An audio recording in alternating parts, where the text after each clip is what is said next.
सभी सीधे होकर बैठ जाएं। पद्मासन, सुखासन, सिद्धासन। करेंगे 3 बार ओम का उच्चारण। ओम को ओ और मा 2 अक्षरों में करें। सांस पूरा भरें, मूलाधार चक्र में अपने मन को ले जाएं और ओ बोलते हुए कंठ तक आए। कंठ में आने के बाद मुंह बंद करें और नाक से मां को गुनगुनाएं। ओ और मां। ओ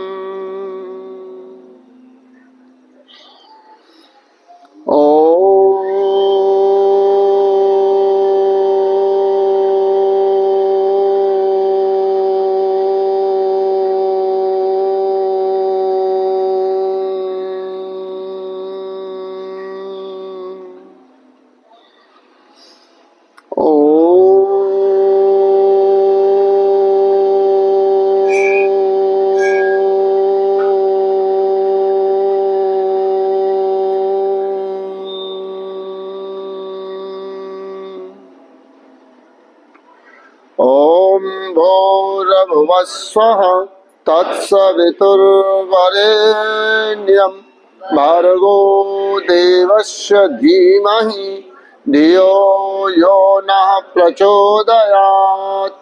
ॐ त्र्यंबकं यजामहे सुगन्धिं पुष्टिवर्धनम् उर्वारुकमिव बन्धनान् मृत्योर्मुक्षीयमामृतात्। ओम सहना भवतु सहना भुनक्तु सह वीर्यं करवावहै तेजस्विना अवधीतमस्तु मा विद्विषावहै।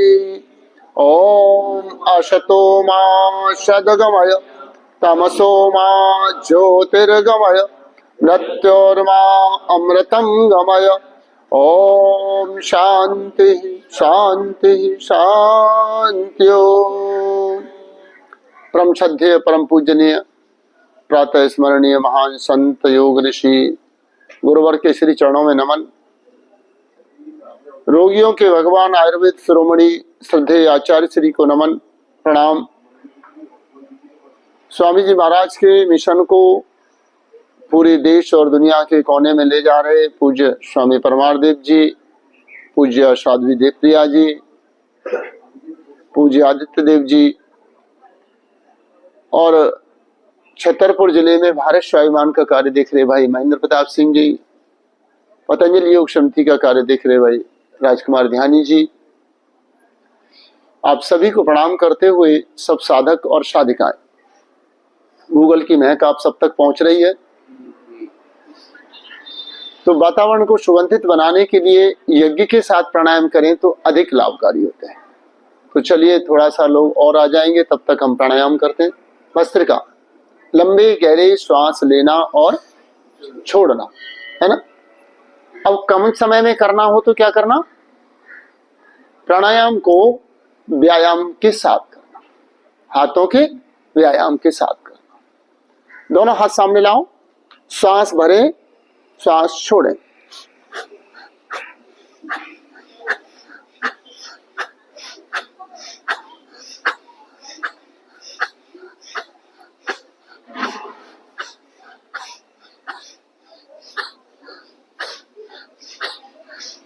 सांस निकालते हो कोनी मोड़नी।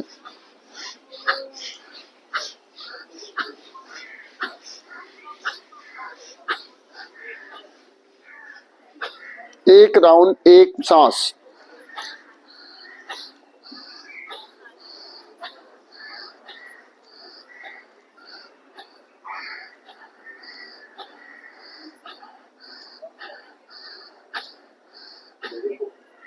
हाथ लॉक करो,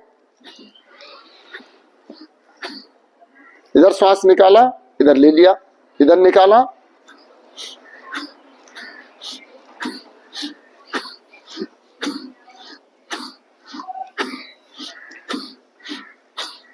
ये YouTube पे रिकॉर्डिंग सुनोगे तो श्वास की आवाज सुनाई देगी।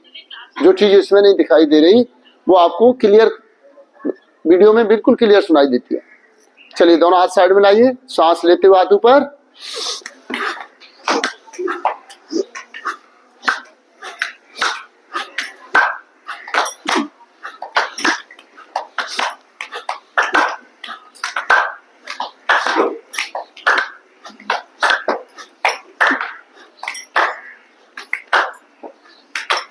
जितना समय हो, ओल्ड एज हो, रोगी हो, प्रेग्नेंट वुमेन हो, पीरियड्स का समय हो, तो ये हाथों के व्यायाम ज्यादा कर लें। कपालभाति और मंडूकासन इत्यादि से बचें। एक श्वास में एक राउंड, श्वास लेते हुए ऊपर, श्वास छोड़ते हुए नीचे।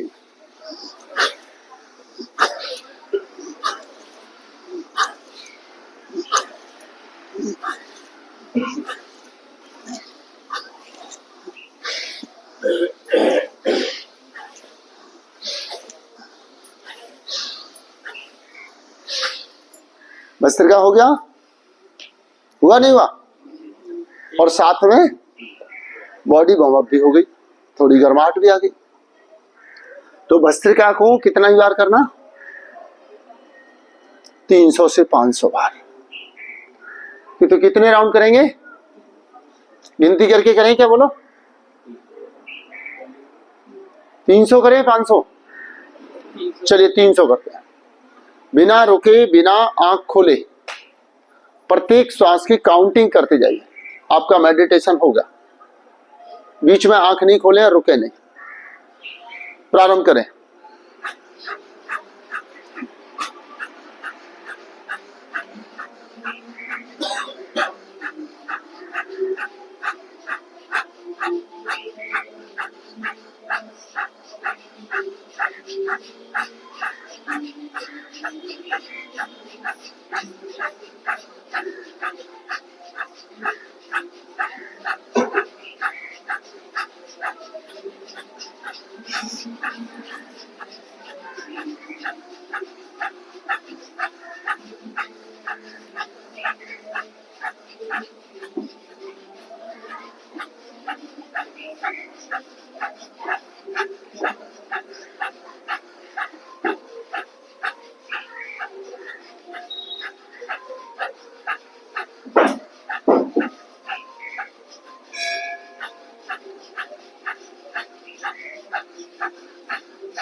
पूरा हुआ नहीं हुआ?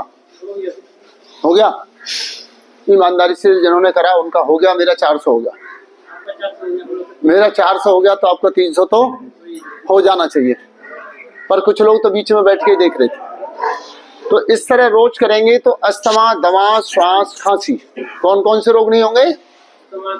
श्वास, खांसी और टीबी।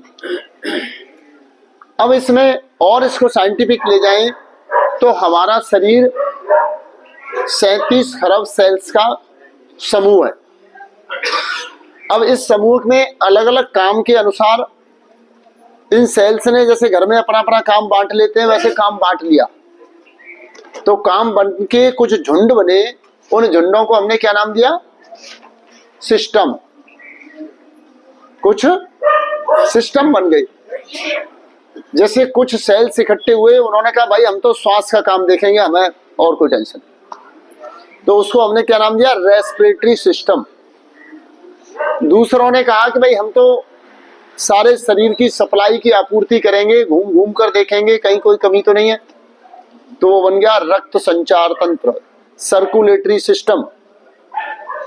और तीसरा, सारे शरीर की गतिविधियों पर पूरा ध्यान रखेंगे, दिमाग जो काम करेगा हम उसकी बात को सुनेंगे और आगे पहुंचाएंगे, वो बन गया स्नायु तंत्र, जिसे नर्वस सिस्टम कहते हैं। तो इन 3 सिस्टमों से जुड़े हुए समस्त रोगों का निदान कौन करता है? भस्त्रिका। ठीक है, डॉक्टर बनने का पहला चरण, उनका निदान कैसे करेंगे? भस्त्रिका। अब अगले 3 सिस्टम कौन से हैं? पाचन तंत्र, डाइजेस्टिव सिस्टम, प्रजनन तंत्र, रिप्रोडक्टिव सिस्टम, और तीसरा विसर्जन तंत्र, उत्सर्जन तंत्र, या उसे कहते हैं एक्सक्रीटरी सिस्टम, शरीर से गंदगी निकालने वाला। अब ये 3 सिस्टम कहाँ है? विशेष रूप से पेट में। तो करो कपालभाति।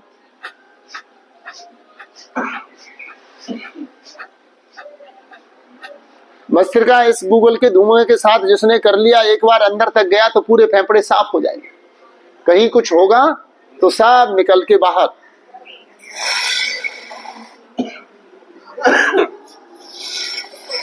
इसको पीछे रख दो, बीच में रख दो, सबको मिल जाए। आप रख दो, यही बीच में रख दो खंबे के पास, तो सबको मिले।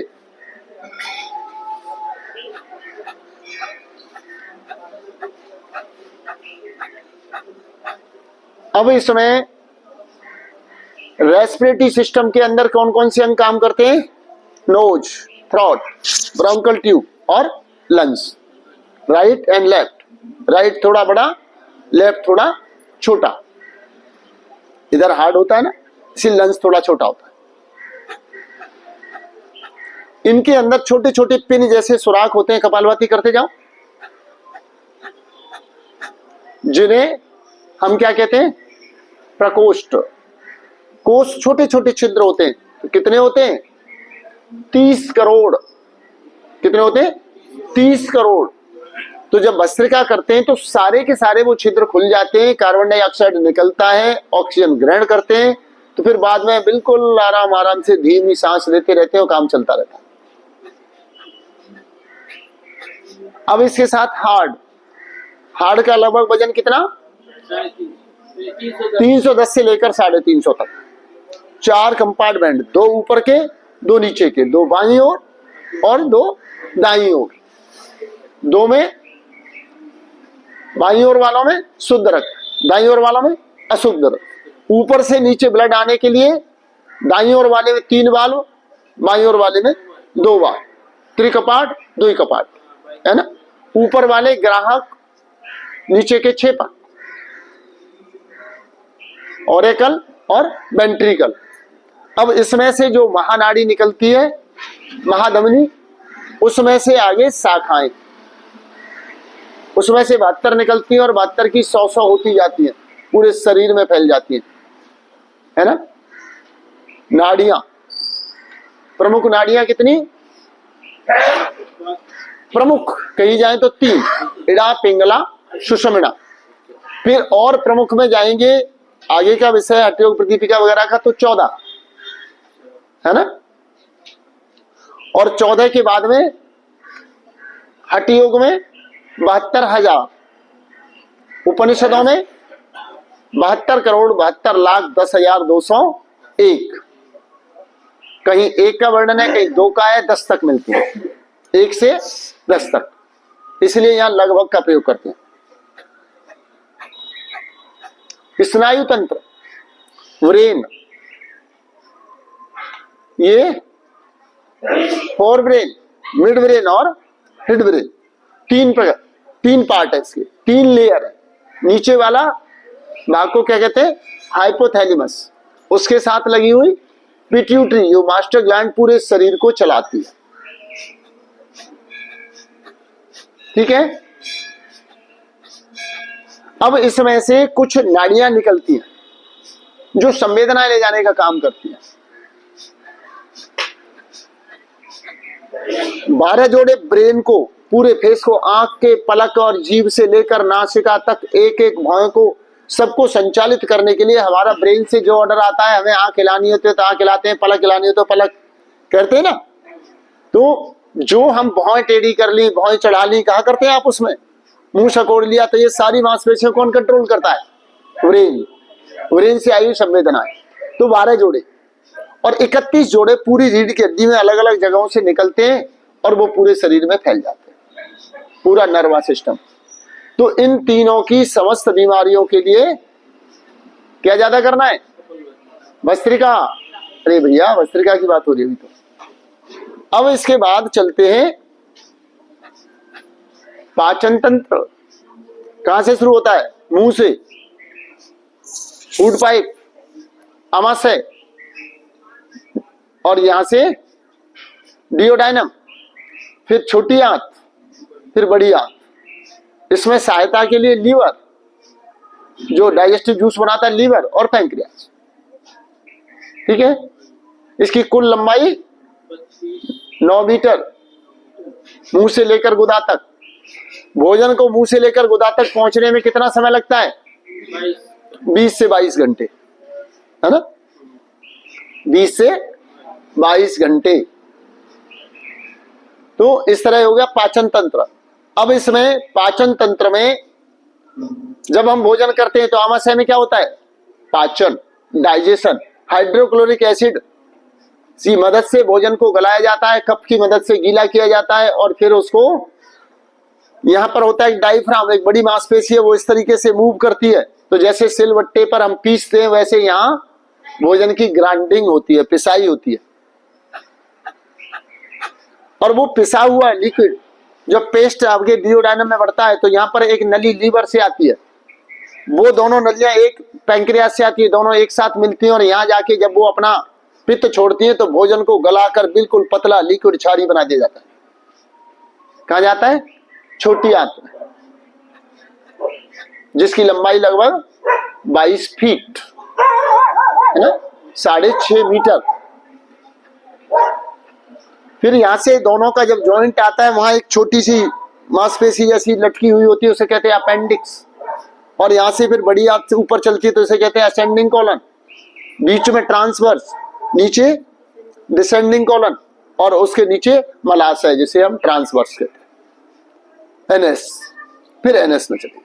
ठीक है। वहां पे एक बड़ी आंत में इस प्रकार का बैंड होता है, सिग्मोइड, कोई बाल्ब नहीं है, क्योंकि मल वहीं रुका रहता है। जब हम वॉशरूम में जाकर बैठते हैं, मन बनाते हैं, तो मल जो है नीचे निकल जाता है। ऊपर से प्रेशर आ रहा है, लेकिन कुछ देर के लिए हम उसे भी रोक सकते हैं। कैसे, क्योंकि वहां वो इस प्रकार का बनाया गया है उसको कि वो आपको कंट्रोल करने में सहायता करता है। और वो वहां से यदि चिपक जाए, बंद हो जाए, तो गैस बनती है पेट में, पेट फूल जाता है, लोग परेशान हो जाते हैं, हॉस्पिटल तक पहुंच जाते हैं। तो ये क्या हो गया, पाचन तंत्र। ठीक है। अब इसके बाद में आता है प्रजनन तंत्र। महिलाओं में अधिक विकसित होता है, पुरुषों में कम। नाभि के नीचे यूट्रस, एक थैली के नीचे, है ना, उसकी लगभग 7.5 सेंटीमीटर लंबा, 5 सेंटीमीटर चौड़ा, 2.5 सेंटीमीटर मोटी परत से बनता है, और लगभग वजन 50 ग्राम। और आवश्यकता पड़ने पर जब माताएं गर्भाधान धारण करती हैं तो 300 बार वो अपने आप को बढ़ाने की पावर रखता है। जैसे जैसे जरूरत पड़ती है वो बढ़ता चला जाता है।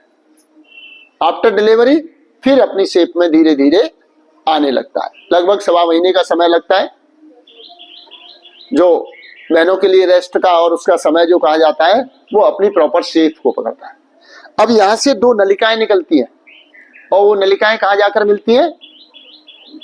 डिंब ग्रंथियां, ओवरी, दोनों साइड में 2 बादाम की शेप की 2 ग्रंथियां होती हैं जिनका नाम है ओवरी, डिंब ग्रंथियां। और इन दोनों को जोड़ने वाली नली को कहते हैं फ्लोपियन ट्यूब। अब ये हो गया बहनों का गर्भाशय। पुरुषों में प्रोस्टेट बड़ी उम्र में जाकर 50 के बाद लोगों को तंग करना शुरू करती है, और टेस्टिस। तो ये जो है प्रजनन तंत्र है। अब पाचन तंत्र और प्रजनन तंत्र के जितने भी रोग हैं उनके लिए क्या करना है? कपालभाति। कहां काम कर रही है? पेट।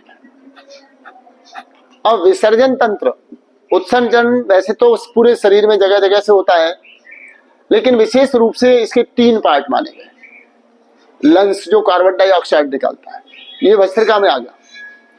लेकिन जो किडनी यूरिन को फिल्टर करके, पानी को फिल्टर करके ब्लड में से, उसके साथ extra salt, potassium, uric acid, ammonia, जो भी विजातीय द्रव्य रक्त में है, भोजन की वजह से, किसी वजह से कोई रोग आ गए तो उन्हें निकालने का काम कौन करता है? किडनी। तो किडनी कहाँ है? पेट में।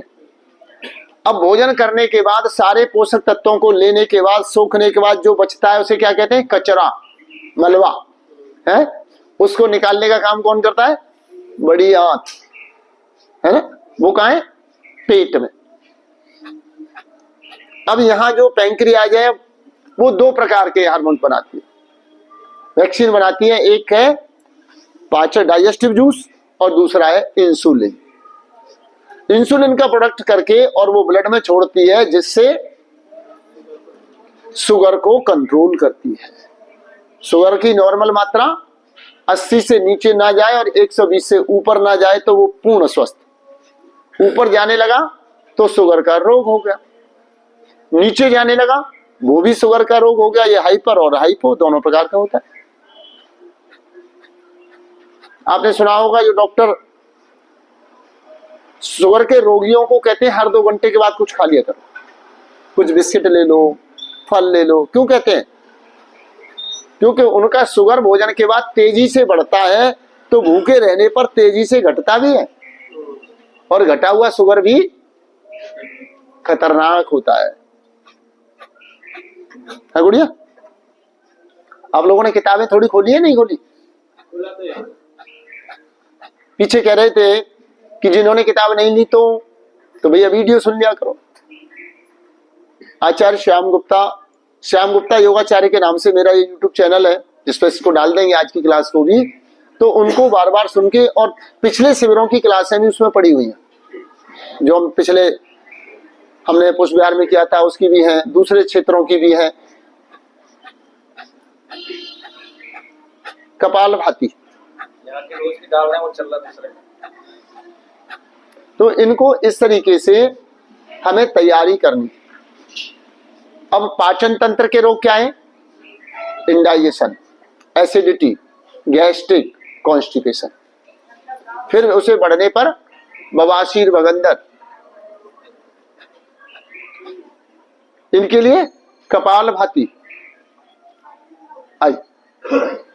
अब पाचन तंत्र के बाद में कौन से रोग हैं? क्या आया? प्रजनन तंत्र। इसके क्या रोग हैं? बहनों का सबसे पहले प्रारंभिक रोग है पेनफुल पीरियड्स, अधिकांश बच्चियों में होता है, उसकी दवा कपालभाति। उसके बाद में मासिक चक्र की अनियमितता, समय पर न होना। फिर उसमें आजकल मोबाइल इत्यादि के प्रयोग और वातावरण के दूषित होने से लिकोरिया, व्हाइट और रेड, व्हाइट डिस्चार्ज। भयंकर रोगों में इनफर्टिलिटी, गर्भाधान न होना और गर्भाधान को संभाल न पाना, ये सब किसके रोग हैं? गर्भाशय, यूट्रस के रोग, प्रजनन तंत्र के रोग, है ना। ओवम का निर्माण न होना, डिम्ब ग्रंथि में अंडा नहीं बनना। तो इस प्रकार के इन सब रोगों में क्या करना? कपालभाति खूब करना। लाइट चली गई है कि महेंद्र जी? कोई बात नहीं। तो ये आपने कितने सिस्टम हो गए आपके? 6 हो गए। अब इसमें 7वां सिस्टम है एंडोक्राइन ग्लैंड्स।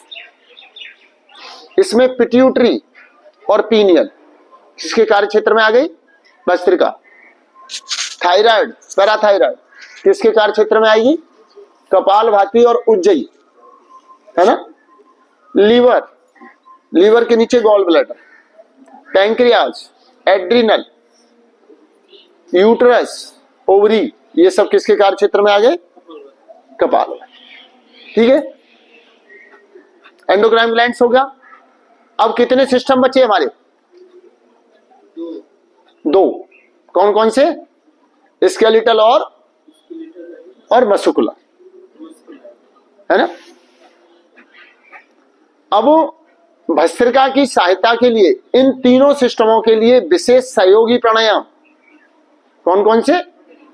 अनुलोम विलोम, भ्रामरी, उद्गीत और प्रणव। कपालभाति की सहायता के लिए बाह्य प्राणायाम और अग्निसार। रोग वही रहेंगे, सिस्टम वही रहेंगे, लेकिन उसको और अधिक लाभ के लिए तो चलो वायु प्राणायाम करो। सांस को बाहर निकाल के खाली पेट को अंदर दबाओ।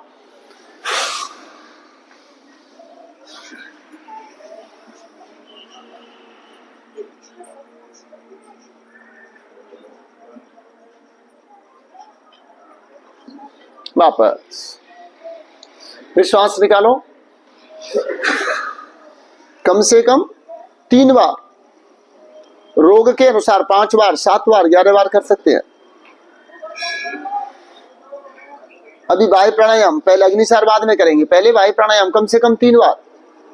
वापस, इसको वायु कुंभक भी कहते हैं। लंबा श्वास भरें और बाहर निकालें।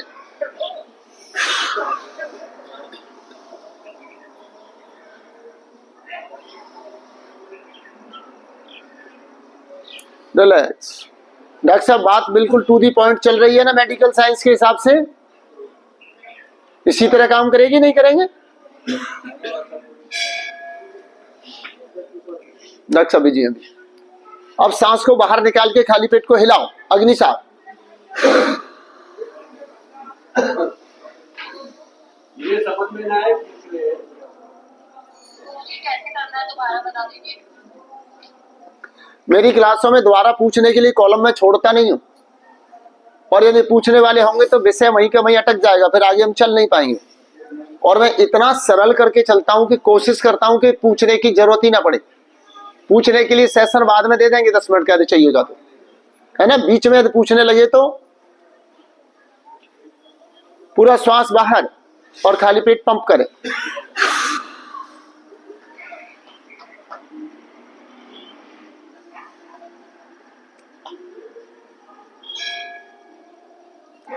अब योग की सामान्य बात करें तो क्या है? स्वस्थ रहने के लिए 3 काम आने चाहिए, करने चाहिए। कौन कौन से? खिलाना, हिलाना और मस्त रहना। जिसको 3 काम आ गए वो योगी बन गया। खिलाना, हिलाना और मस्त रहना। तो हिलाना हम सिखा रहे हैं और खाने के बारे में बता रहे हैं। पिछली बार सेशन में बताया था ना, फिर संडे को आए थे तब। जिनको खाना आ गया, हितमुख मितमुख रितमुख जो व्यक्ति हो गया, और हिलाना, यहाँ हम पूरा योग जॉगिंग सूर्य नमस्कार कपालभाति से लेकर सब क्या सिखा रहे हैं? हिलाना। और इसके बाद अब तीसरा काम क्या है? मस्त रहना। उसके लिए भ्रामरी, उद्गीत और प्रणव करो, ध्यान करो भगवान पर। क्या करना होता मस्त रहने के लिए? बोलो। भगवान पर विश्वास करना होता है। जिस व्यक्ति को ईश्वर की शक्ति, ईश्वर की व्यवस्था और ईश्वर पर यह विश्वास है कि वो कभी गलत नहीं करता, वही होता है जो वो चाहता है, तो फिर वो व्यक्ति न कभी सुखी होता है न दुखी होता है, मस्त रहता है, क्योंकि वो व्यवस्था कर रहा है। जिसको ये लगता है कि वो गलत कर रहा है, मैं ठीक कर लूंगा, वो परेशान रहता है। बात ठीक है ना बाबूजी? जिसको लगता है कि मैं ठीक कर लूंगा, वो परेशान रहता है। वो तो परेशान रहेगा। लेकिन जिसको लगता है कि वो कर रहा है, तो फिर चिंता किस बात की? घर में पिताजी हैं और सब काम देख रहे हैं, तो फिर चिंता किस बात की? कोई परेशानी आती है तो पिता कहता है कि तेरा बाप अभी जिंदा है, क्यों चिंता कर रहा है, मैं बैठा हूं, कोई प्रॉब्लम है तो मैं देख लूंगा। तो हमारा वो परमपिता बैठा है, कोई प्रॉब्लम आएगी तो वो देख लेगा। जो व्यक्ति इस प्रकार सोचता है वो दुखी नहीं होता है। तो इसके लिए क्या क्या योगी बनने के लिए 3 कार्य कौन कौन से? खिलाना, हिलाना और मस्त रहना। 3 काम। खिलाने में हितमुख, मितमुख, रितमुख, ठीक है। भोजन के उपरांत पानी नहीं पीना। पानी कैसे पीना? अजीर्णे भेषजम बारी जीर्णे बारी बलप्रदम भोजने च अमृतम बारी भोजनांते विस्प्रदम। यानी भोजन पचने के 1 से 2 घंटे बाद पानी पीना बलवर्धक।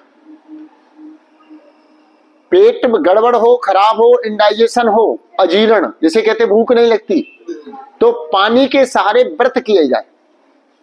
आजकल नवरात्रे चल रहे हैं, तो पानी के सहारे व्रत कैसे करोगे?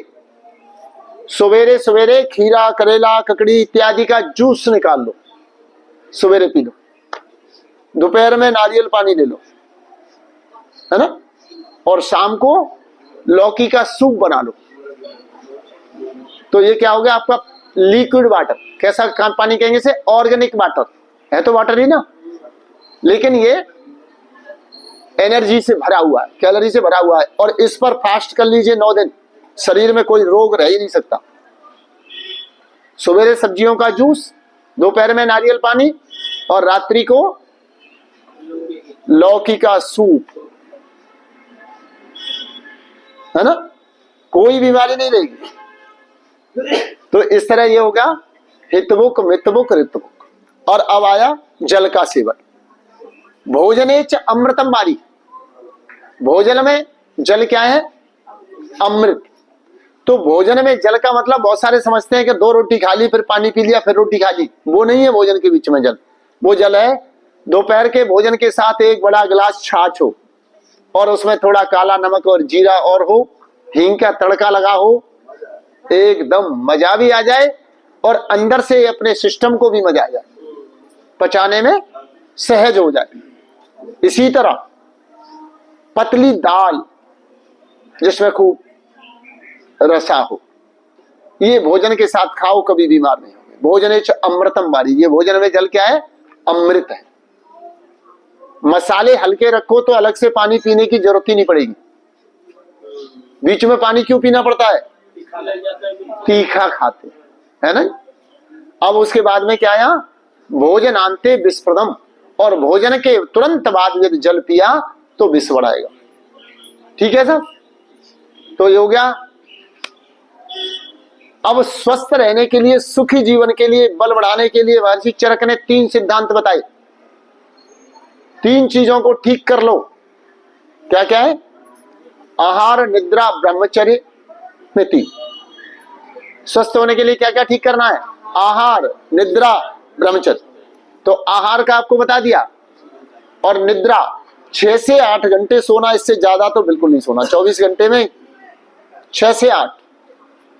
6 घंटे से कम सोओगे तो चिड़चिड़ापन हो जाएगा, बीपी बढ़ने लगेगा लंबे समय में। और उसके बाद आप कपालभाति करते रहो भाई। स्वामी जी कहते हैं इंटीग्रेटेड योग बैठ के सुनोगे तो फिर एक ही काम होगा ना, पेट को हिलाते रहो, सुनते रहो। तो आहार, निद्रा, ब्रह्मचर्य, और तीसरा क्या है जिसे हम कहते हैं संयम पूर्ण जीवन। ये किसने कहा? महर्षि चरक ने। और स्वामी जी महाराज ने इसको थोड़ा सा ऑपरेट कर दिया।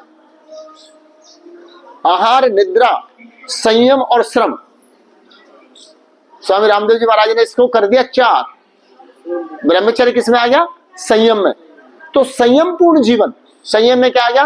भोजन का संयम, भाषा का संयम, कम बोलना, संतुलित बोलना, सात्विक शब्द बोलना, है ना, समय पर सोना, समय पर उठना, ये सब क्या है? संयम। पूरी निश्चिंत होकर नींद लेना, उतना ही काम करना जितना शरीर अलाउ करे, है ना। कोई बूढ़ा व्यक्ति या सतीश के साथ दंड लगा ले, क्या होगा? शरीर दुखेगा। कमर दर्द वाला व्यक्ति कोई बैठक लगा ले, बढ़ जाएगा, है ना। योग मुद्रा आगे झुक के करते हैं, सर्वाइकल वाला व्यक्ति योग मुद्रा करे तो क्या होगा? तो ये सब किस में आएगा? संयम। संयम पूर्ण जीवन और श्रम। बिना परिश्रम के ना तो जीवन खुशहाल होगा और ना ही स्वस्थ होगा। अपने व्यापार में, व्यवसाय में, उसमें श्रम करें और योग में श्रम करें। जिस कार्य में आप लग जाएं तो दूसरे लोग देखें कि देखो काम ऐसे होना चाहिए, कार्य की शुचिता भी हो और कार्य में गति भी हो। किसी भगवान कृष्ण ने क्या नाम दिया? योगः कर्मसु कौशलम, यानी 50वां सूत्र दूसरे अध्याय का, बुद्ध युक्तो जहाति उभे सुकृत दुष्कृते तस्मात् योगाय युज्यस्व योगः कर्मसु कौशलम। तो इसको स्वामी जी महाराज ने क्या नाम दे दिया? संयम और श्रम। श्रम ऐसे करो कि पसीना बहा दो और विश्राम ऐसे करो कि शरीर रिलैक्स हो जाए। तो क्या क्या आज आपने? हितबुक, मितबुक, रितबुक, आहार, निद्रा, ब्रह्मचर्य, संयम और श्रम। ठीक है। तो ये तीन चीजें, खिलाना, हिलाना और मस्त रहना, ये तीन चीजें याद कर लो, थोड़ी सी लिख लो कहीं, है ना। तो ये याद हो गई तो जीवन योगी बन जाएगा, एक योगी प्राप्त हो जाएगा। योगी का मतलब रोगी और पतला दुबला कमजोर बिल्कुल भी नहीं है। योगी का मतलब तो ऐसा कि जिसका कलाई पकड़ ली तो छुड़ा ना पाए, चाहे पहलवानी क्यों ना हो, है ना। शरीर कैसा हो? वेद ने कहा अस्मा भवति नस्तनु, हमारे शरीर वज्र की भांति कठोर हो। और शरीर वज्र की भांति कठोर होगा तो हम कौन कहलाएंगे? बजरंगबली के उपासक। शरीर छुई मुई की तरह पूजा कर रहे हैं बजरंगबली की, है ना।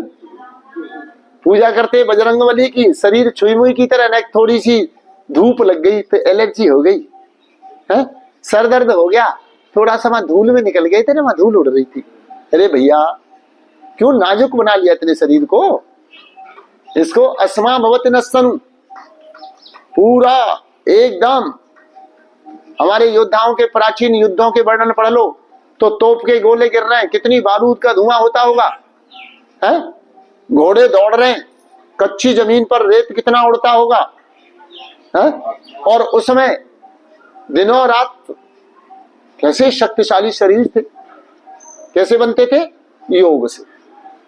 तो चलो ये आपके 6 सिस्टम पर हमने चर्चा, 7 सिस्टम पर चर्चा कर ली। अब मस्कुलर और स्केलेटल तो हाथों के लिए हमने कर लिए, अब पैरों का नंबर आ गया, तो चलो पैरों को भी कर लेते। स्केलेटल और मस्कुलर। स्केलेटल में क्या होता है? हड्डियां और जॉइंट। अब जॉइंटों को यूज करें। इसको वस्त्रिका पूर्वक करना तो सांस लेके आगे खींचो पैर, सांस छोड़ो, फिर सांस लेके अपनी ओर खींचो, रोको, होल्ड करो, घुटने जमीन से मिलाओ। घुटनों के दर्द वाले से ठीक से करेंगे तो तुरंत आराम मिलेगा, एक ही दिन में आराम मिलता है। वापस सांस निकालो और फिर सांस लेके खींचो, फिर अपनी ओर, सांस अंदर, घुटने नीचे, दबाओ दबाओ नीचे, पूरा जोर लगा के, वापस फिर सांस लेके आगे। भस्त्रिका हो रहा है ना, वापस फिर सांस लेके आगे। अब इनको घुमा दो। योग एक साइंटिफिक, एक विज्ञान है, कोई तुक्केबाजी नहीं है, कोई अंधविश्वास नहीं है, विज्ञान है। हमारी क्लासों में एमबीबीएस वाले भी आ जाते हैं, आयुर्वेदाचार्य तो बहुत सारे रहे हैं। तो हमारे बोलने का जो ढंग हो वो साइंटिफिक हो सकता है कि भाई हमें अंग्रेजी नहीं आती, शब्दों के प्रोनाउंसिएशन में कुछ फर्क हो, लेकिन गलत गाइडेंस ना हो। बहुत सारे ऐसी बेटियां बैठे होते हैं, बच्चे ठीक कराते, कह रहे गुरु जी आप ये थोड़ा सा ठीक नहीं बोलते, चल तू ठीक करा दे, क्योंकि हम तो अंग्रेजी पढ़े लिखे हैं नहीं। क्यों जी? सीखने की गुंजाइश हमेशा बनी रहे, कभी भी सही चीज पर, गलत बात पर बहस नहीं करना। यदि आपका प्रोनाउंसिएशन ठीक नहीं है, किसी शब्द को आप सुचिता पूर्वक नहीं बोल रहे हैं, तो यदि कोई बच्चा आपको ठीक कराता है तो सहजता से स्वीकार भी होनी चाहिए। हिलाओ। तो ये स्केलेटल सिस्टम का पार्ट होगा। स्केलेटल सिस्टम के साथ क्या है? Muscular system. हड्डियों का जो कंकाल तंत्र बना है उसमें मांसपेशियां ना हो तो कैसा लगेगा, आपको ने देखा ही होगा। तो उसे एक सौंदर्य देने के लिए, उनको कवर करने के लिए, और मांसपेशियों का एक बड़ा कार्य होता है। क्या कार्य होता है? कि जो जॉइंट है वो अपनी जगह से हिले नहीं, जॉइंट को बांध के रखती है। जॉइंट के ऊपर एक अलग प्रकार की मांसपेशी होती है, ऐसे जैसे स्वाफा बांधते हैं ना, ऐसे एक इधर चलती है, एक उसके ऊपर इधर चलती है, लेयर होती है। उनको क्या कहते हैं? लीगामेंट। लीगामेंट कहते हैं ना। लीगामेंट फट गया जी घुटने में, इसलिए दर्द है, समय लगेगा लीगामेंट ठीक होने में, है ना, धीरे धीरे रिकवर होगा। तो चलो अब थोड़ा सा अपनी कमर को भी हिला लेते हैं, बीच के पार्ट को क्यों छोड़ें। पहले घुटने को, ये आपके जो हिप का जॉइंट है, नीचे जमीन से ऊपर चेस्ट के साथ, नीचे ऊपर नीचे ऊपर। जिन्हें जो ज्यादा जरूरत हो तो दोनों हाथों का सहारा लो। जिन्होंने खिला पिला के मोटा किया है, जाम हो रहा है, तो नीचे दबाओ ऊपर, और नहीं तो अपने आप चलता है, इसकी जरूरत ही नहीं। हिलाना, खिलाना और मस्त रहना। अब इसको हिलाओ, जैसे बच्चे को गोद में लेके झुलाते हैं, और जब बच्चा गोद में होता है तो चेहरा कैसा होता है? मुस्कुराता हुआ, खिलखिलाता हुआ, आनंद लेता हुआ, प्रसन्नचित्त, है ना, मस्ती में। और बच्चे को फिर प्यार करते हैं तो कैसे करते हैं? बिल्कुल कान से लगा देते हैं पैर के, बच्चे को ऐसे उठा के लगाते, प्यार करते हैं ना आप। अब दूसरी तरफ से कर लो। खेल खेल में योग करोगे तो अधिक आनंद आएगा, बोरियत नहीं होगी, है ना। हास्य के साथ योग। सातु दीर्घ काल नैरंत सत्कार आसेविता दृढ़ भूमि पढ़ाया था ना, योग दर्शन का सूत्र पढ़ाया ना। अभ्यास वैराग्याभ्याम तन्निरोधा। अभ्यास क्या है? सातों दीर्घ काल नैरंत सत्कार आसेविता दृढ़ भूमि। ये आपका जो योगिक जॉगिंग, सूर्य नमस्कार, कपालभाति, ये सारा का सारा रोज दीर्घ काल, लंबे समय, नैरंत विदाउट एब्सेंट, सत्कार प्रसन्नता पूर्वक करने से एक योगी तैयार होता है। तो कैसे करना? प्रसन्नता पूर्वक योग करना। सातो दीर्घ काल नैरंत सत्कार आसेविता दृढ़ भूमि। दृष्टवान सर्विक विषय वितरण से वशीकार संज्ञा वैराग्यम। जो देखा और सुना उसे भूल जाओ। क्या है? वैराग्य। जो हो रहा है उसमें आनंद लो। ऐसा कर लेते तो ऐसा हो जाता, ये चूक हो गई, महेंद्र जी ने बताया नहीं, लेट सूचना दी। इन सब बातों में समय खराब करना बंद कर दो। बचपन में एक मित्र था, बड़ा शरारती था। अरे था, उसको आनंद लो उसकी क्रियाओं, है ना। बचपन में एक बार झगड़ा हो गया था, भूलते ही नहीं उसे। बड़े भैया ने मारा था मेरे को। अरे भाई था बड़ा, मारा था, बात खत्म, उसमें क्या है। तो इस प्रकार की चीजों में, छोटी मोटी चीजों, भाइयों के साथ बंटवारे में कोई तनाव हो गया था, पहले तो करो मत, और हो गया है तो भूल जाओ। अरे ये तो संसार का चलन है, भाई भाई अलग होंगे तो थोड़ा लोभी हो जाता है, कोई ना कोई थोड़ा तनाव भी हो जाता। हो गया, खत्म करो। ये क्या है? वैराग्य, मस्त रहने का साधन। मस्त कब रह सकते हो? जब इग्नोर करना आएगा, छोड़ना आएगा। चलो जो बात हो गई, जो कह दिया खत्म। पकड़ के मत बैठो, हिलाओ। इसको क्या कहते हैं? बटरफ्लाई, यही कहते हैं ना। और इसको बटरफ्लाई करें तो क्या बात है? यह क्या जमता है? पेट पे फैट ही तो जम रहा है, जो खाया है मक्खन, दाल फ्राई खा खा के। तो बटर को फ्राई करना है तो कैसे करोगे? हिलाओ इसको, बटर को फ्राई कर दो, गरम करके, गरम होकर निकल जाएगा अपनी जगह से जहां जम रहा है। तो ये हो गया आपका सूक्ष्म व्यायाम, ठीक है। इनमें और जोड़ना चाहे तो ऐसे पैरों को घुमा लें, घुटनों के दर्द वाले,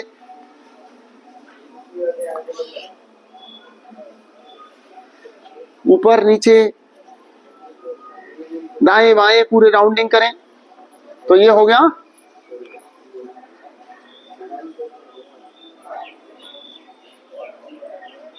राउंडिंग।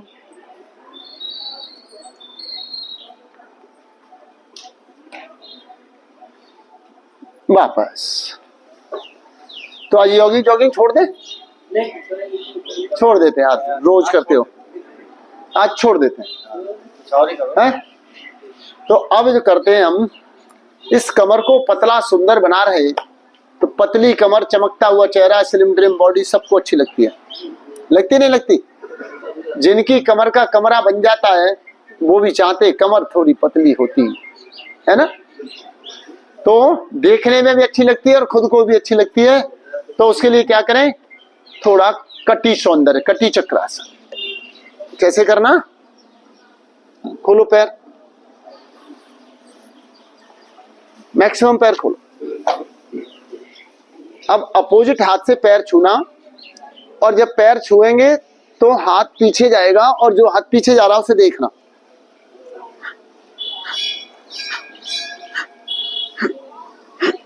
अब इसमें एक कार्य और कर दीजिए, रुकिए थोड़ा सा। जैसे हम इधर गए, सांस निकल गया, इधर गए, सांस निकल गया।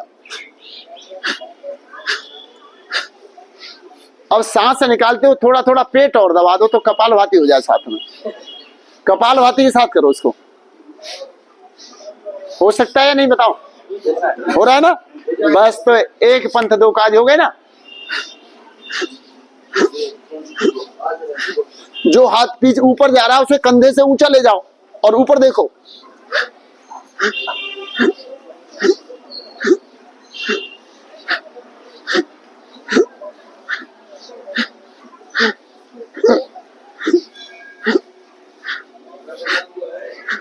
करते जाओ।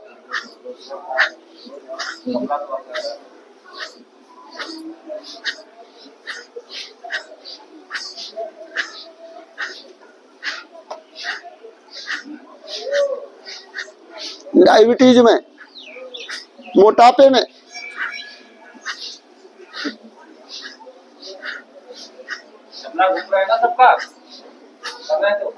वापस थोड़ा सा विश्राम कर लो। कुछ आनंद से आया? तो इस तरह कमर को पतला करना, पेट पे फैट ना जमने देना, स्वस्थ रहना, मस्त रहना। स्वस्थ रहना हमारा जन्म सिद्ध अधिकार है या नहीं है बताओ? तो फिर बीमार क्यों होते हो? स्वस्थ रहना हमारी जिम्मेदारी है। तो अपनी जिम्मेदारियों को भूलने वाला कौन होता है? रोगी, बीमार। तो रोगी होना चाहिए क्या? आवात वाई भेषजम विवात वाई यद्रूपम तुम ही विश्व भेषजम देवा नाम दूत। ये से ईश्वर की पूजा। आने वाला श्वास क्या है? औषधि। श्वास अंदर न जाए तो राम नाम सत्य बोलना पड़े, है सब। तो आने वाला श्वास कैसा? जो बाहर निकलता है। स्वस्थ व्यक्ति के में कार्बन डाइऑक्साइड होता है जो सिर्फ पौधों के लिए उपयोगी होता है। तो कार्बन डाइऑक्साइड की जरूरत है वायुमंडल में, कंटेन में जरूरत है। एयर कंटेन का एक पार्ट है।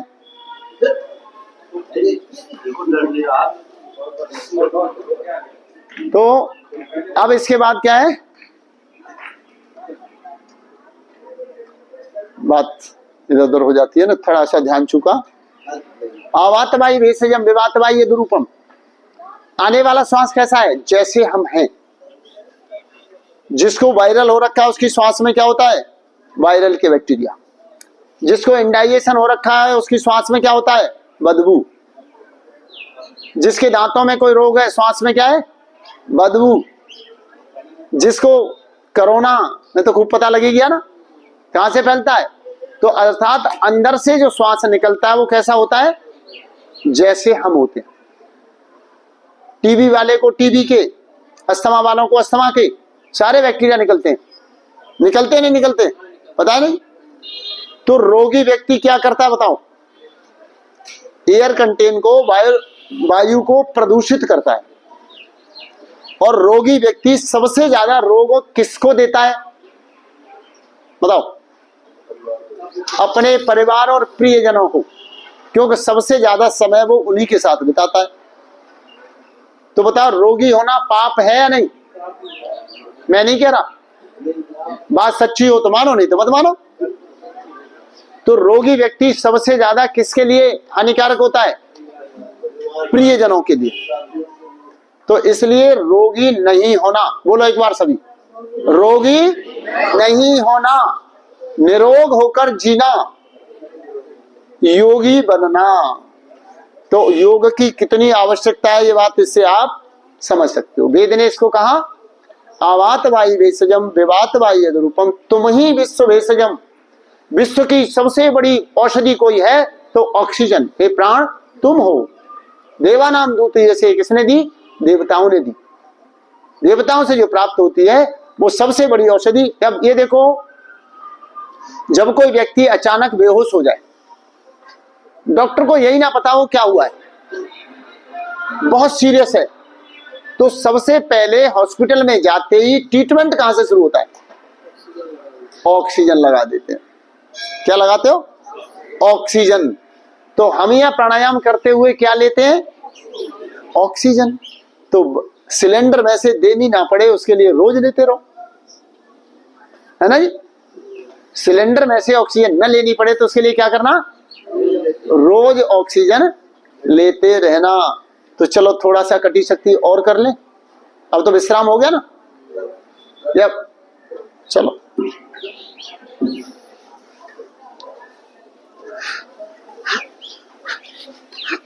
मस्ती में गर्दन को घुमाते हुए, हिलाते हुए,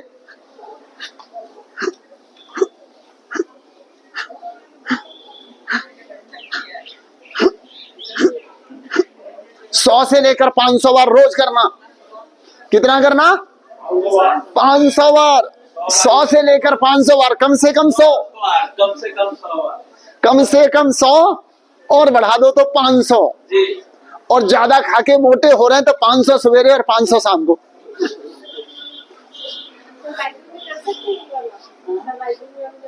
अरे सर्वाइकल के लिए तो दवा है, पीछे ऊपर हाथ के ऊपर ले जाओ और उसे देखो, ट्रीटमेंट है सर्वाइकल का।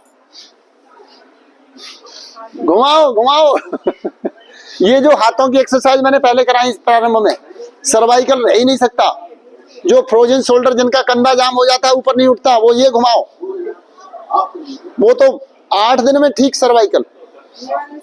हाँ, हाथ को ऐसे खींच के और यूं घुमाना, खींच के टाइट करके, कौन ही सीधी, पूरा घुमाया, डर रही है, और घुमा, देख मेरी तरफ देख, घुमा इसको, अब दूसरी तरफ घुमाओ, पूरा खींच के घुमाओ। बहनों की एक सबसे बड़ी प्यारी मांसपेशी होती है, उसको भी इसी से लाभ होता है। अधिकांश बहनें, मैं तो कहता हूं 100% ही, जब भी सूट पहन के शीशे के सामने आती है तो इसे जरूर देखती है, देखती है ना। और फिर जितनी मोटी मोटी है वो क्या बोलती हैं? मोटी तो नहीं हूं, बस ये ही थोड़ा सा न कम हो जाता तो। सबसे ज्यादा ब्लाउज टाइट ही यहीं से होते हैं, उन्हें ढीले करवाओ, टाइट करवाओ, ढीले करवाओ, टाइट करवाओ। तो इन सब के लिए क्या करो? योग करते रहो।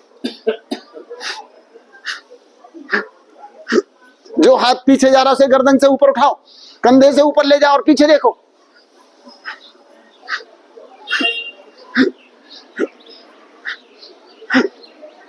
रिलैक्स। चलो इतना ही रहने दो आज के लिए। और फिर देखो मैं 3 काम कर रहा हूं आपको, प्राणायाम भी करा रहा हूं, आसन भी करा रहा हूं, साथ में कुछ थ्योरी भी पढ़ा रहा हूं। पढ़ा रहा हूं नहीं पढ़ा रहा? कम समय में ज्यादा काम करना है तो ऐसे ही करना। क्या करें? हाथ लॉक और गोल घुमाए, कोहनी ना मुड़े। शर्त क्या है इसकी? आपकी कोहनी ना मुड़े, कोहनी सीधी रहे। कमर को घुमाओ, देखो पीछे जाओ, कमर को घुमाओ और कितना पीछे जाए कि पूरा आपका स्पाइन जमीन को छू जाए, बस गर्दन उठी रहे और पैर ना उठे। घुमाते जाओ। इसको कहते हैं चक्की आसन। जिनकी कमर में दर्द हो वो अधिक पीछे ना जाए, क्योंकि उठने में बहुत जोर पड़ता है।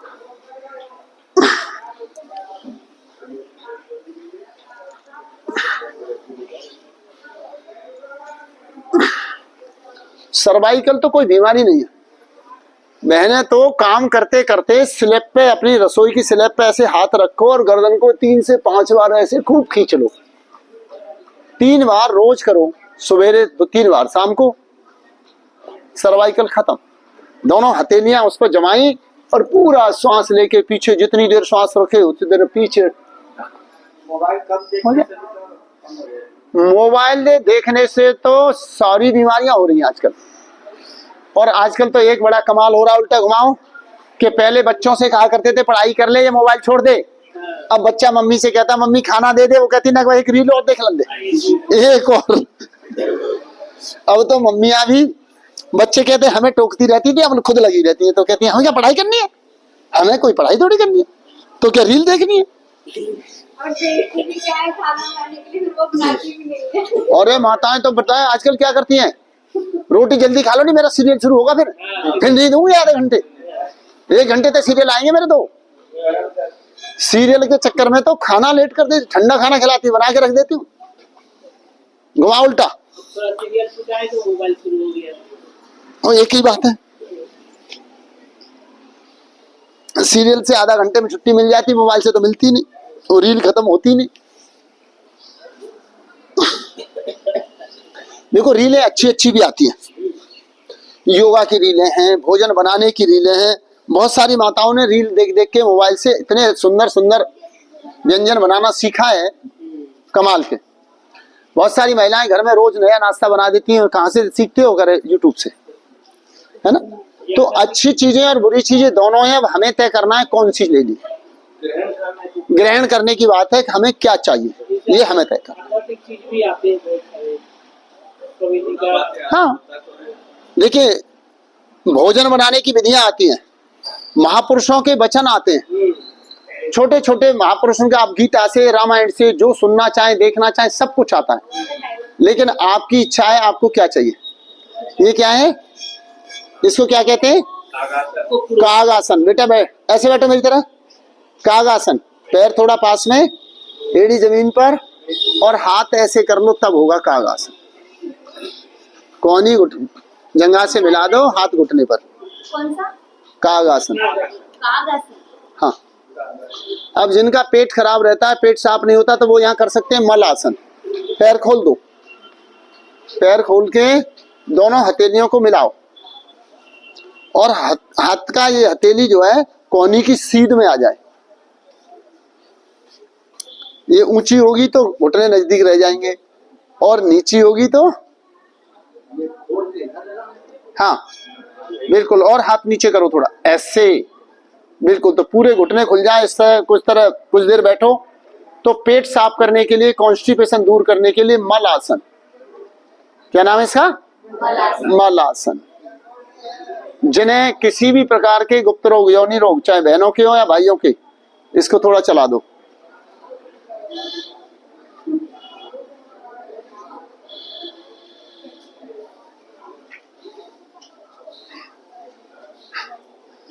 पूरा अब्डोमेन यूज हो रहा है। इसमें एक रील देखिए, सुबह इसी आसन में बैठ के पानी पीना चाहिए। काग आसन में बैठ के सवेरे पानी पीना चाहिए। मल आसन में, मैंने मल आसन में मल आसन उसके बाद करना चाहिए, पानी पीने के बाद। पानी पीने के बाद मल आसन करेंगे तो पेट साफ आसानी से हो जाएगा। अब इसमें बैठ के करते हैं उदराकर्ष आसन। उदराकर्ष आसन का मतलब क्या है? उदर को आकर्षक और सुंदर बनाने वाला। पेट हमारा कैसा होना चाहिए? आकर्षक। तो उसके लिए क्या करना? फिर पैरों को पास लाओ। अब दाएं घुटने को जमीन पर लाएंगे और बाएं पैर पर बैठे जाएंगे और पीछे घूम जाएंगे।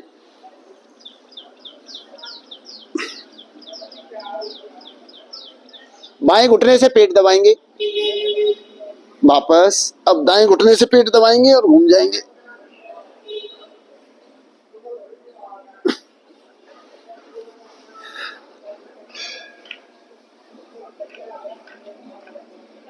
Change, change, change, change. जो घुटना ऊपर है उसे हथेली से पेट की ओर दबाएंगे और दूसरे को नीचे लाएंगे। यह है उदराकर्ष आसन। शंख प्रक्षालन के 5 आसनों में सबसे 5वां। हाँ बिल्कुल, नहीं ये जी हाँ बिल्कुल, इसको कहते हैं उदराकर्ष आसन। उदर को आकर्षक और सुंदर बनाने वाला। अब किसी को हो नहीं, मोटे मोटे हो, इनको बैठा ही नहीं जा रहा, तो उनका क्या करें? उनको कहो भाई ऐसे बैठ जाओ जमीन पे, दोनों हथेली जमीन पर रख लो, पीछे हिप्स जमीन पर, पैर खोल दो, पैर खोलो ज्यादा से ज्यादा। अब एक एक घुटने को नीचे लाओ। सभी प्रकार के एब्डोमेन के रोग, कॉन्स्टिपेशन, हिप्स, एब्डोमेन, हिप्स को एकदम सुंदर बनाने। लेकिन देखिए इसमें एक और क्या है, थोड़ा सा आप देखो, ऐसे कर लीजिए, एकदम सरल हो गया, कोई लाभ ही नहीं मिलेगा, क्योंकि कहीं खिंचाव नहीं आएगा तो लाभ कहां से मिलेगा? अब लाभ लेना है तो क्या करना है कि इसको यहीं रोक के रखना है, इसको डाउन करना है। अब इसको रोकना है और दूसरे को डाउन करना है। करके देखो, अंतर आता है, आया ना? खिंचाव आएगा आपका। ये हिप्स में, थाईज में, इनर थाई, अपर थाई, हिप्स, एब्डोमेन, ये सारा ठीक है ना? अब थोड़ा सा हमने दूसरे को ढीला छोड़ दिया तो फिर हमारा एब्डोमेन फ्री हो गया।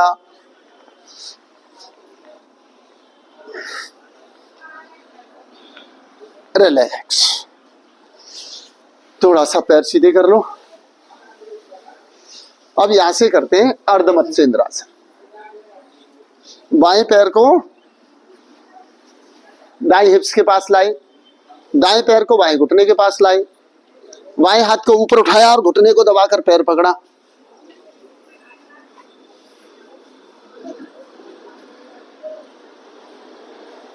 घुटने को, हाँ ठीक है, पैर ठीक, पैर को थोड़ा आगे बढ़ा दो। हाँ, अपने आप पैर को एडजस्ट करो जो पकड़ में आ जाए।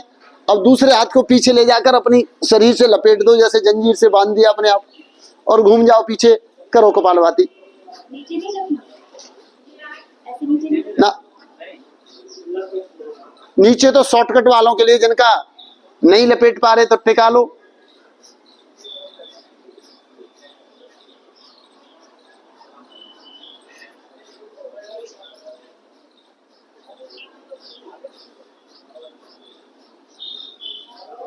वापस दूसरी तरफ से। इस आसन में कितनी देर बैठना? कम से कम 10 से 15 मिनट। 5-5 मिनट कर लो। 30 मिनट का एक गोल्ड मेडल मेरे पास है इसका। इस आसन में बिना हिले डुले 30 मिनट बैठे रहने का एक गोल्ड मेडल मेरे पास। दिल्ली के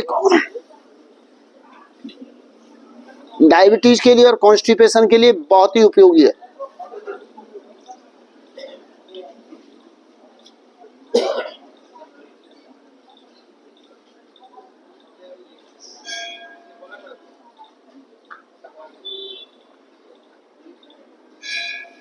वापस कितना समय हो गया?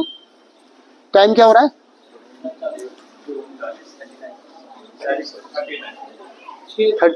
39। तो देखिए, या तो आप कहें मैं आपको कुछ पढ़ा दूं। वैसे तो मैंने आज आपको 8 के 9 के 9 सिस्टम पढ़ा दिए, उनके कार्य बता दिए, उन्हें लाभान्वित करने वाले प्राणायाम और आसन बता दिए। स्केलेटल और मस्कुलर अलग नहीं होते, कनेक्टेड होते हैं। जो आसन व्यायाम हमारे स्केलेटल पे काम कर रहे हैं वही मस्कुलर पे काम कर रहे हैं। हम अपनी मांसपेशियों के साथ 3 कार्य करते हैं इन्हें स्वस्थ बनाने के लिए: स्ट्रेच, कॉन्ट्रैक्ट, देन रिलैक्स। खींचना, सिकोड़ना और ढीला छोड़ना, यही इनका व्यायाम है, और कोई क्रिया नहीं होती। लेकिन जब हमने ये खींचा तो ये सिकुड़ गया, जब ये खींचा ये सिकुड़ गया, है ना। जब हमने नीचे लाए तो स्ट्रेच एंड कॉन्ट्रैक्ट, खींचना, सिकोड़ना, और कोई तीसरी क्रिया हो ही नहीं सकती इसके साथ, मांसपेशियों के साथ। और आप कर क्या सकते हो? पेट को फुलाना, सिकोड़ना, फुलाना, सिकोड़ना। इधर को झुके तो ये खिंच गया, ये सिकुड़ गया।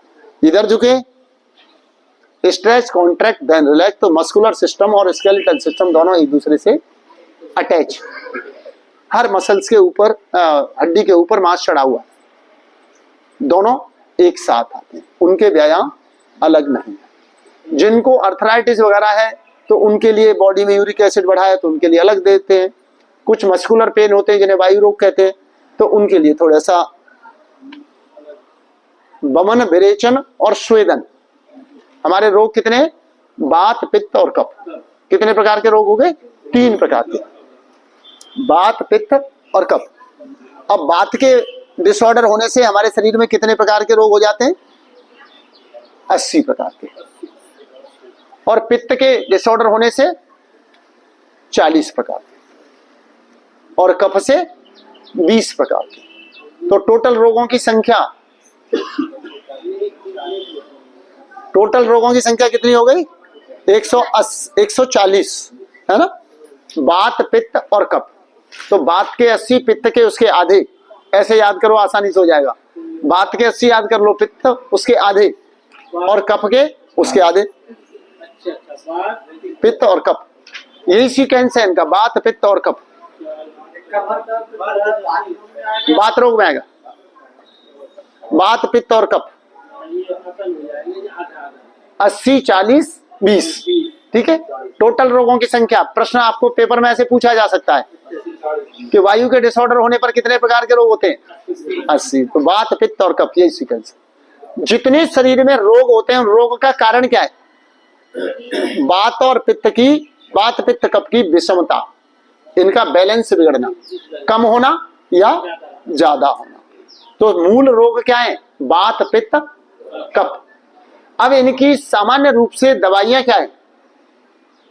वमन, विरेचन और स्वेदन। आप इसको ऐसे लिखिए, बात के लिए पसीना लाने वाली चीजें।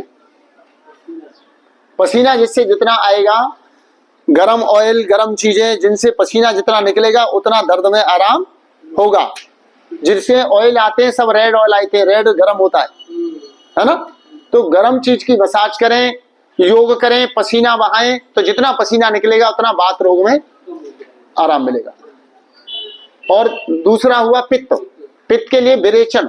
पेट जितना साफ रहेगा, ईसमगोल की भूसी खाइए, त्रिफला खाइए, छोटी हरड़ खाइए, पपीता खाइए, खाने में अपना पालक, सरसों, मेथी इत्यादि, लौकी, जिससे पेट साफ होता रहे। तो इसको क्या कहते हैं? विरेचन। विरेचन, पेट साफ करने वाली समस्त औषधियों का नाम होता है विरेचन। कफ के लिए सर?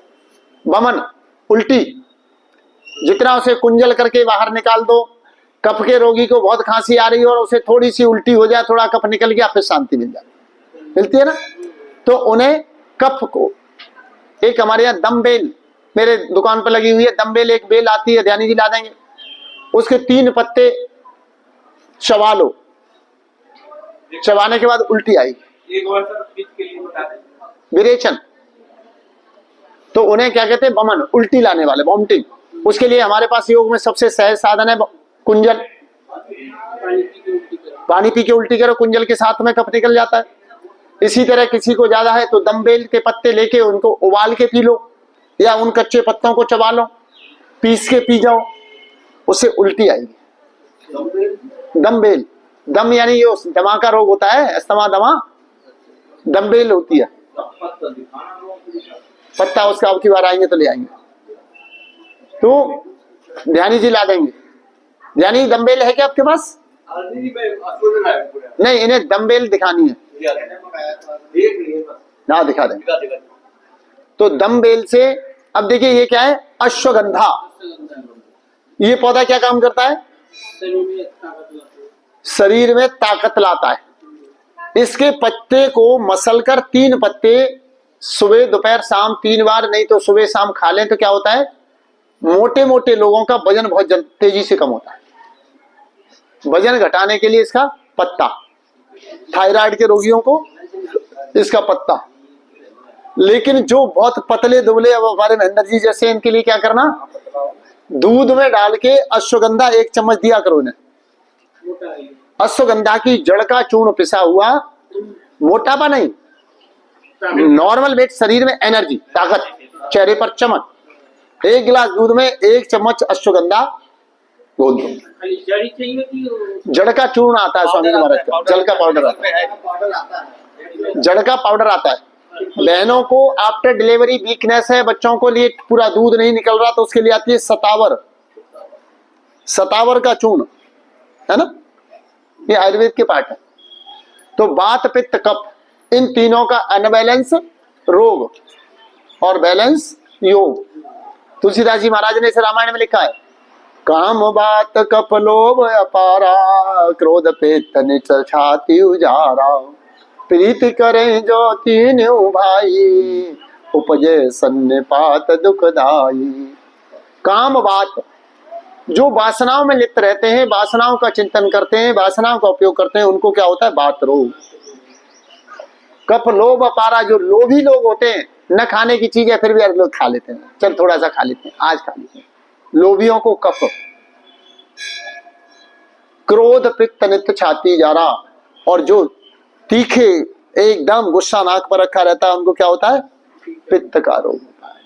और जब ये तीनों ही कुपित हो जाए, मिश्र हो जाए, तो असाध्य रोग जन्म लेते हैं, शन्यपात। ऐसा डॉक्टर के पास भी जाओ तो डॉक्टर कहता है कहां से ट्रीटमेंट करूं, किसी को नजला जुकाम ठीक नहीं हो रहा, डॉक्टर ने दवाई गर्म दी, पता लगा एसिडिटी होगी, एसिड बहुत बढ़ गया डॉक्टर साहब। अब एसिड शांत करने के लिए ठंडी दवाई दी तो कफ बहुत बढ़ गया, है ना, तीनों बिगड़ जाते हैं। तो ध्यानी जी बुढ़ी हला रहे हैं के सामने आते रहते हैं ऐसे पेशेंट, है ना। एक बेटी ने मुझसे कहा गला बहुत खराब है, मैंने कहा स्वामी जी की ब्रोंकॉम ले ले, ब्रोंकॉम खिलाई, तो अगले दिन उसने कहा गुरु जी मेरे को तो एसिडिटी हो गई, मैं तेरा पित्त भी बिगड़ा हुआ है ना। तो फिर उसको एसिडोग्रिड दी।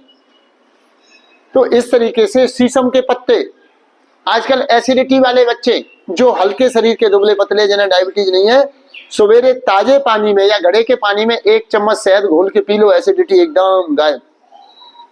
लेकिन जिन्हें साथ में नजला जुकाम है तो बढ़ जाएगा, तो पानी को हल्का गर्म कर कोसा, है ना। तो इस तरीके से वात पित्त कफ 3 प्रकार के रोग, आज 3 के जोड़े मैंने बहुत बताए आपको, है। वात पित्त कफ, इनकी अनबैलेंस रोग और बैलेंस योग। वात के 80, पित्त के 40 और कफ के 20, टोटल 140 प्रकार के रोग। वात के रोगियों के लिए स्वेदन, पसीना, गर्म चीजें, अजवाइन, सौंठ, सौंठ के लड्डू बना लेते हैं, अजवाइन का चूर्ण बना लेते हैं, ये सब वात रोगों के लिए औषधि है। पसीना लाने वाली चीजें, लहसुन, लहसुन का जलाया हुआ तेल, लहसुन अजवाइन सौंठ 10-10 ग्राम तीनों 100 ग्राम तेल में जला दो। नारियल का तिल का हो तो सबसे बढ़िया, जॉइंट पेन की दवाई बन जाए, बॉडी पेन्स की दवाई। तीनों दोष में काम आता है, त्रिफला तीनों दोष में काम आता है, गिलोय तीनों दोष में काम आता है, चंद्रप्रभा तीनों दोष में काम आती है। इनको रसायन कहते हैं।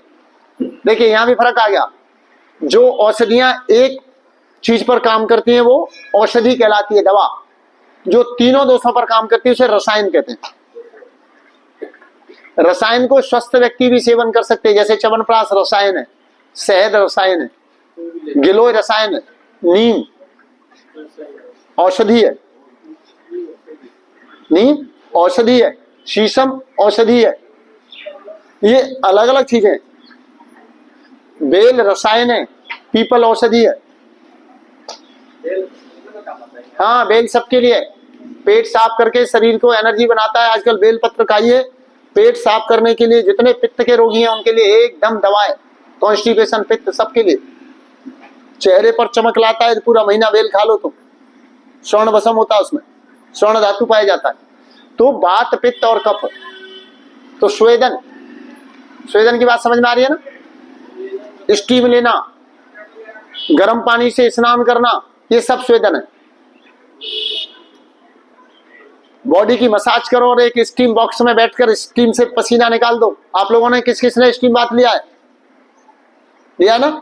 तो उसमें क्या करते हैं, जैसे ऐसे समझ लीजिए एक लकड़ी का बक्सा, इसमें गर्दन ऊपर है, एक गिलास ताजा पानी पिया और एक तौलिया भिगो के सर पे रखा, और उस बक्से के अंदर कुकर का सीटी निकाल के पाइप लगा के उसके भीतर छोड़ दिया।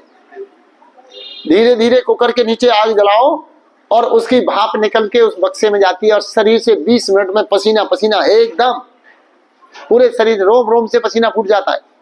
और उसके बाद जाके ताजे पानी से स्नान कर लो, शरीर में ऐसे ताजगी आती है, आनंद आ जाता है। और इन जोड़ों के दर्द में, मस्कुलर पेन में रामबाण तमाम शरीर के गंदगी निकाल देता है। तो ये क्या है? स्वेदन। किसके लिए? वात रोगों के। वात के 80 प्रकार के रोगों पर ये स्वेदन काम करता है। वमन, विरेच, और फिर उसके बाद विरेचन, त्रिफला, छोटी हरण, पपीता, स्वामी जी का पुनर्नवा मंडूर की गोली आती है, कायाकल्प की गोली आती है। इनको सेवन करें। जिनको बहुत पुराना कॉन्स्टिपेशन है वो शुद्धि चूर्ण रात को सप्ताह में 1 बार ले लें, एकदम संघ प्रचालन हो जाता है, पेट साफ। पपीता रसायन है, सब खा सकते हैं। डायबिटीज वालों को थोड़ी कम मात्रा में, है ना? तो पपीता तो हमारे भोजन का पार्ट है, फल है। तो इस तरीके से आपको, यानी पित्त के रोगियों को जो पेट साफ करने वाली औषधियां, छाछ, पित्त के रोगियों के लिए जो पेट में गर्मी आंतों में बढ़ जाती है, तो छाछ बनाएं, उसमें थोड़ा जीरा और काला नमक डाल के उसको लें तो आंतों की गर्मी को ठीक कर देता है। लेकिन छाछ को, यहां भी 3 चीजें, प्रातः पानी, दोपहर में छाछ, रात्रि को दूध, अमृत के तुल्य होता है। प्रातः पानी, प्रातः दही दिया जाता है हाई बीपी वालों को और जिनका कोलेस्ट्रॉल बढ़ा हुआ है। प्रातः काल नाश्ते में 1 कटोरी दही ले लें, कोलेस्ट्रॉल नॉर्मल हो जाता है ना? बीपी नॉर्मल आने लगता है। लेकिन प्रातः काल बिस्तर से उठते ही सबसे पहले क्या है? जलपान। हम प्रातः के भोजन को भी हमारे यहाँ क्या करते थे साहब? जलपान करेंगे। ये ब्रेड पान नहीं था। भाई हमारे घर में आज भी कोई गेस्ट आता था, मुझसे क्या पूछते हैं? साहब जलपान करेंगे? अब ये चाय पानी, अंग्रेजों ने चाय जोड़ दी उसमें।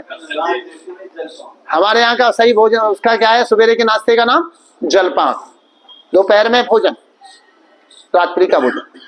तो दोपहर में प्रातःकाल पानी और दोपहर में छाछ और रात्रि को दूध। रात्रि के भोजन के पश्चात दूध, ये अमृत के तुल्य। यानी दिन में आप पानी पियोगे तो पानी, लेकिन प्रातः पियोगे तो अमृत।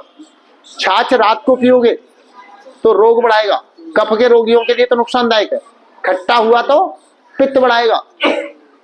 और दोपहर में ताजा छाछ पिएंगे तो रोगनाशक। ठीक है ना? तो वात, पित्त, कफ, इन 3 के कारण होते हैं रोग, और इन तीनों को सम रखने का साधन क्या है? वमन, विरेचन, स्वेदन। देखो 3 चीज के जोड़े बता रहा हूं ना आपको। कफ में वॉमिटिंग, वमन, तो उसके लिए क्या करना? कुंजल, जलनेती, दम्बेल। दम्बेल को उसका काढ़ा बना कर ले लो, पत्ते चबा लो, उससे उल्टी आती है, वॉमिटिंग आती है और कफ बाहर हो जाता है। ठीक है ना। वमन, विरेचन और स्वेदन, ये इनसे बचने के मार्ग। पूरे आयुर्वेद को इन 3 सूत्रों पर पढ़ाया जा सकता है। इन तीनों की पेपर में एक सवाल पूछा जाता, मैंने अभी पूछा था, आदि, व्याधि, उपाधि और समाधि। आदि, व्याधि और उपाधि, समाधि तो बहुत तीसरा चरण चौथा हो जाता है। हमारे जीवन में 3 समस्याएं, आदि, व्याधि और उपाधि। ये क्या होता है? आदि वो है जो हमारे पास नहीं है, उसकी वजह से तनाव होना। थोड़े पैसे होते तो अच्छा वाला खाते पीते, खूब बढ़िया बढ़िया खाते, है ना। लेकिन थोड़ा पैसे आ गए, थोड़ा ज्यादा खाया तो उपाधि हो गई। ज्यादा खाने से शुगर बढ़ गया, मीठा खाने से, घी खाने से कोलेस्ट्रॉल बढ़ गया, तो क्या होगा? जो है उससे रोग। आदि जो नहीं है वो समस्या, उपाधि जो है उससे समस्या।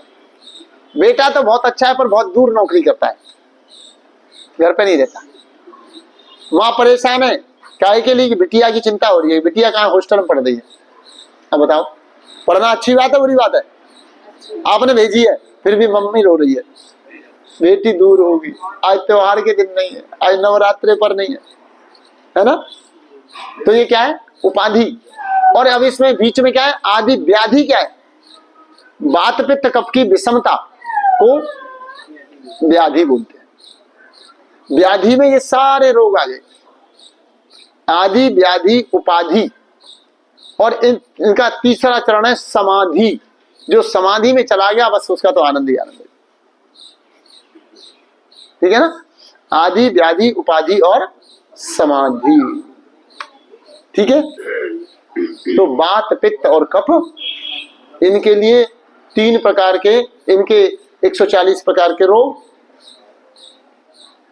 प्रातः काल का समय किसका है? निष्कासन का। पाचन, पोषण, निष्कासन। हम जितने भोजन करते हैं इनका क्या काम है? पाचन, पोषण, निष्कासन। तो पाचन का समय कौन सा है? दिन का। दोपहर में खूब खाओ, सूर्य की तेजी में पाचन। रात्रि में पोषण। सवेरे क्या होता है? निष्कासन, है ना। तो सवेरे उठते ही बेड टी ले लें, क्या होगा? निष्कासन के समय पर पेट को पाचन करना पड़ेगा जबरदस्ती। क्या करना है उस समय? तो जलपान करना है ना। लिक्विड पीना है जिससे वो निकले। सवेरे निष्कासन, रात्रि में पाचन, और दिन में पाचन, रात्रि में पोषण। इनके तीनों के काल हो गए। अब फिर इसी तरह वात, पित्त, कफ, इनके भी 4-4 घंटे। सवेरे का समय 4 बजे से 8 बजे तक, यानी ये 24 घंटे, 8 की 24, 8-8 घंटे सवेरे, यानी ये समझ लीजिए 12 से 8। ये किसका प्रधानता है? वात। पित्त 12 से 8 शाम के, और कफ जो शाम का समय है वो कफ का है। आपने देखा होगा कफ के, अस्थमा, दमा, सांस के रोगी शाम के टाइम बहुत परेशान होते हैं ना। वात, पित्त और कफ। सुबह का जो समय है वो सवेरे का समय है वात का 8 बजे तक, 12 से 8। अब 8 बजे से 4 बजे तक पित्त, और 4 से 12 कफ। कफ के रोगी हमेशा आपने देखा होगा सवेरे की ओर में सोते हैं, दोपहर के, रात्रि के बाद। तो इनका अपना समय है वात, पित्त और कफ। 12 बजे से 8 बजे तक वात, और 12 बजे से 4 बजे तक 8 घंटे हो गए, यानी 8 बजे से पित्त। पित्त हमेशा, पित्त के रोगियों को देखना दोपहर के भोजन के बाद एसिडिटी उन्हें परेशान करती है। 3-4 बजे तो वो दुखी हो जाते हैं। वात पित्त और कफ, कफ के रोगी शाम को। ठीक है। अब इसी तरह से इनमें हमारे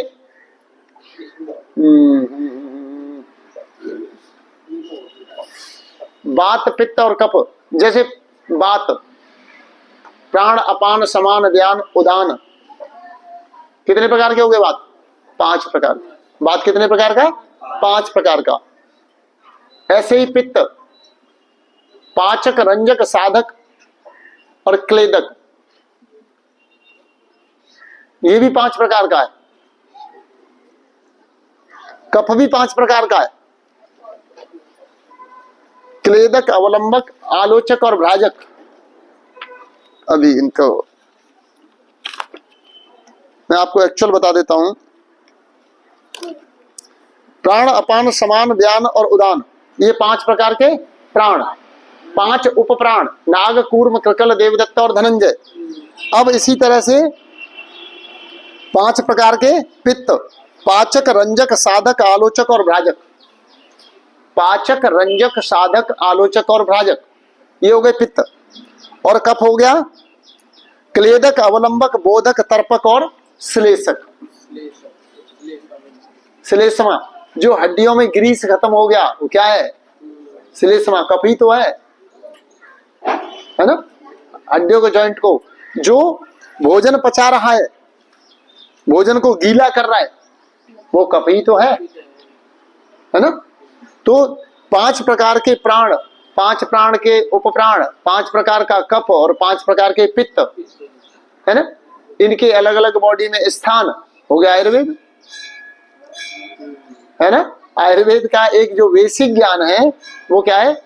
वात पित्त और कफ, इनकी विषमता, इनकी समता।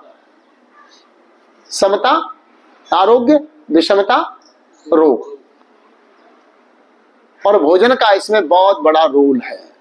इनको संरखने में, आरोग्य में सबसे बड़ा रोल किसका है? भोजन और व्यायाम। व्यायाम हमने पिछली बार बताई था, मुझे लगता है समय हो गया होगा। समय हो गया है तो समय की मर्यादा है। अब क्या करें, बहुत सोच के आते हैं ये बताएंगे, पर जहां से शुरू हो जाए वहीं समय निकल जाता है।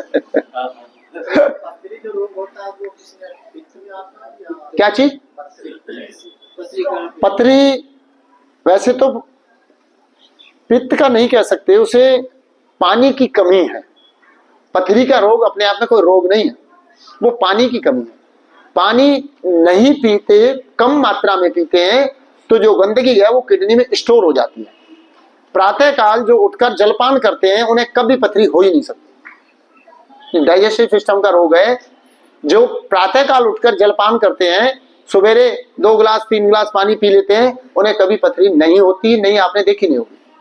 लेकिन जो पानी नहीं पीते, कम मात्रा में पीते हैं, उनके ब्लड में धीरे धीरे क्रिस्टल होते हैं और वो क्रिस्टल किडनी में स्टोर होते हैं और वो वहीं जमना शुरू हो जाता है ना।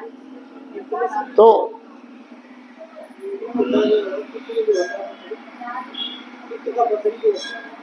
पित्त की पथली का भी कारण वही आएगा, पानी की कमी। पानी आप ज्यादा मात्रा में पीजिए, भोजन को नियमित रूप से कीजिए, भोजन में रफेज का प्रयोग कीजिए। और स्वामी जी महाराज एक पौधा पत्थर चट्टा, बड़ा सुंदर आजकल फूल खिल रहा है, पत्थर चट्टा की बहुत सारी वैरायटियां हैं। तो पत्थर चट्टा के पत्तों का सेवन करते रहिए, पथरी कहीं होगी नहीं, घिस घिस के निकल जाती है। तो उसे पथरी का इंतजार न करें, कभी कभार अपना ऐसे ही सेवन चटनी में डाल लिया करें। पत्थर चट्टा के पत्ते को चटनी में पीस लिया करो।